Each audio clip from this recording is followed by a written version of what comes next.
বন্ধুরা আমার ইউটিউব চ্যানেলে সবাইকে স্বাগত। বন্ধুরা আজকে আমি আপনাদের সাথে শেয়ার করব খুব সহজ পদ্ধতিতে এবং খুব তাড়াতাড়ি যেতে হয় সেই উপায়ে আমি আটা দিয়ে আটার খাস্তা জিরা বিস্কুটের রেসিপি। তার জন্য প্রথমে আমি এই বাটির মাপ করে 1.5 বাটি মতো আটা নিয়ে নিচ্ছি।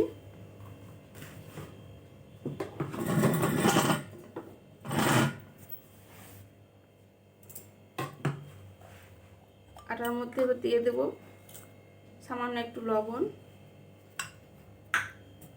বন্ধুরা জিরে দিয়ে বিস্কুটটা বানাবো, গোটা জিরে দিয়ে দিচ্ছি এখানে 1/2 চামচ মতো।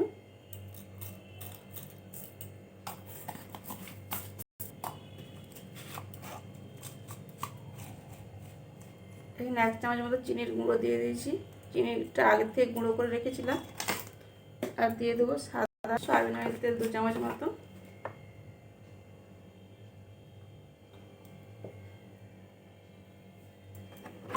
দিয়ে সবকটি উপকরণ ভালোভাবে মিশিয়ে নেব। সবকটি উপকরণ ভালোভাবে মিশিয়ে নিয়েছি দেখুন। এরপর খুব অল্প অল্প জল দিয়ে দিয়ে একটা সুন্দর শক্ত ডো বানাবো।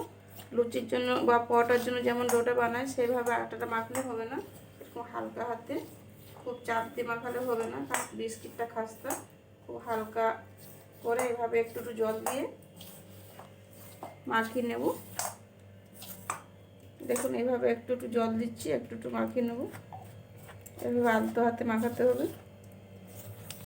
এভাবে ডোটি মাখিয়ে নিয়েছি, দেখুন শক্ত একটা ডো বানিয়ে নিয়েছি। এবার কাপড়ের যে পলিথিনগুলো হয় আমি সেই পলিথিন নিয়েছি। পলিথিন উপরে শক্ত ডো রেখে দিয়ে উল্টো পাশে এবার বেলুনের সাহায্যে বেলে নেব।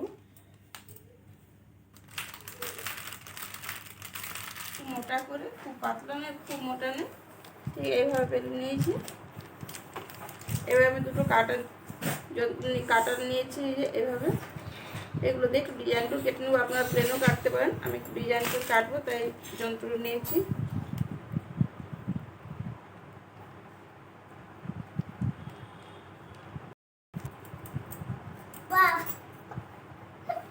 এইভাবে বিস্কুটগুলো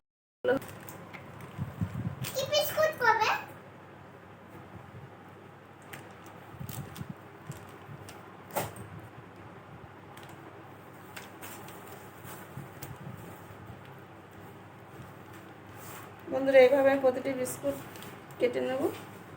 বন্ধুরা গ্যাসের ওভেনের মধ্যে কড়া চাপিয়ে দিয়েছি, কড়াতে তেল দিয়ে তেল খুব ভালোভাবে গরম হয়ে গেছে। তো গ্যাসের ফ্লেমটা কমে দিয়ে বিস্কিটটা ভেজে নেব খুব হালকা আঁচের মধ্যে। একটু সময় ধরে বন্ধুরা বিস্কুটগুলো ভাজবেন, তাহলে ভেতর থেকে খুব খাস্তা হবে।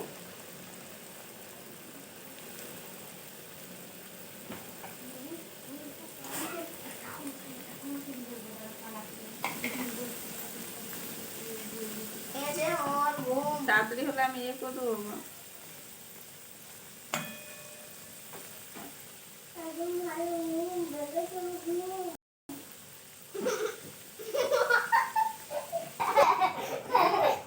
পড়ে যাবে এদিকে।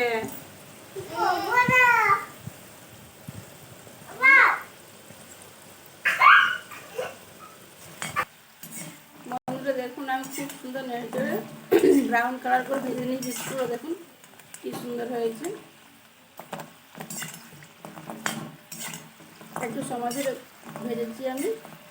তো তেল থেকে ছেঁকে নেব।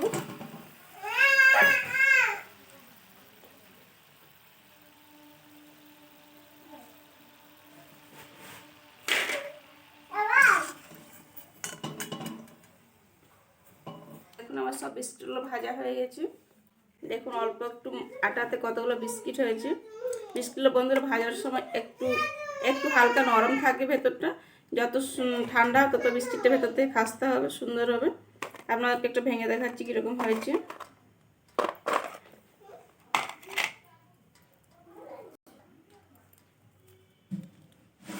দেখুন যত ঠান্ডা হবে তত শক্ত এবং খাস্তা হবে খেতে। হালকা এখন ভেতরটা একটু নরম আছে, এই ভেজে উঠালাম তো তাই। রেসিপিটি ভালো হলে বন্ধুরা একটা লাইক, শেয়ার এবং কমেন্টের মাধ্যমে জানাবেন আমার রেসিপিটি কেমন হয়েছে।